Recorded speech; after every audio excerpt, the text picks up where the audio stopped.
Are we alone in this universe? As of now, the answer remains yes, we are. The way science works is something is a fact until it is proven otherwise, and to this day, we haven't been able to prove other life forms other than the planet Earth. Yet. But this is one of those questions that was not born in this new post-God era of thinking.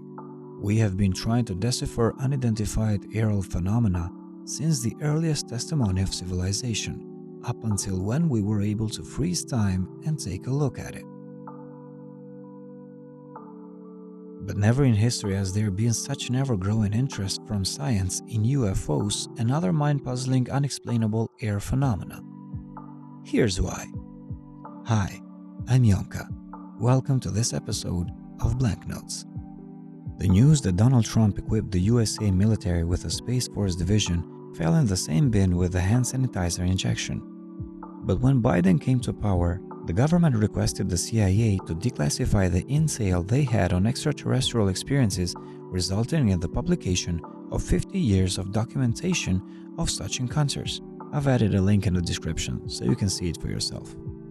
Also, the Pentagon has created a new all-domain anomaly resolution office with the objective to synchronize efforts across the Department of Defense and any other agency to help identify all kinds of abnormal activity that could be interpreted as a threat. This includes, quote, anomalous, unidentified space, airborne, submerged, and transmedium objects. UFO sightings were often not given the proper seriousness because eyewitnessing can easily be dismissed as optical illusion. Also, these observations cannot simply be taken back to the lab and studied over time. As a result, serious scientific interest would not only be ridiculed, but could also blow a hit on one's career as a scientist. It definitely made an impact on Nikola Tesla's career after he made claims of extraterrestrial communication. Feel free to look that up as well. So, what changed? Technology advancement brings all sorts of new tools. As the Pentagon puts it, quote, most of the UAP reported probably do represent physical objects, given that a majority of the UAP were registered across multiple sensors, to include radar, infrared, electro-optical, weapon seekers, and visual observation. They simply cannot be ignored. Together with the fading stigma behind it, walls of communication are also falling each day, as scientific report from all over the globe is now public. One of the most recent cases comes from Ukraine.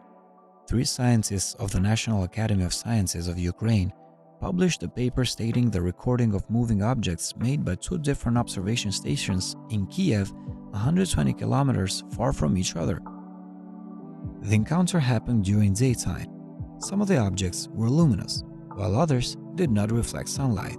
They were moving at extremely high speeds of 282 kilometers per second, again, per second. And according to the study, the objects were just a few miles above our planet's surface. These kinds of evidence cannot be dismissed simply due to the fact that there are 2 different observation stations recording consistent data. Do we know what that actually was? Absolutely not. The evidence is insufficient to provide a simple answer, but that does not mean it is not useful. We might not have the tools to provide answers right now, but the best part of data is that it can be interpreted as many times we need over time. New technology has been shedding more light in past events, such as the Nimitz aircraft carrier UAP encounter, one of the most detailed ones to date, not only testified by trained observational individuals, but also backed by the highest military radar technologies to date. Unfortunately, the data is still insufficient to clarify the identity of the object, but the authenticity of the claims is now backed by science. We know the speed, the anti-sonic boom nature, and the fact that nothing biologically planet Earth made could survive the gravitational force inside the vehicle.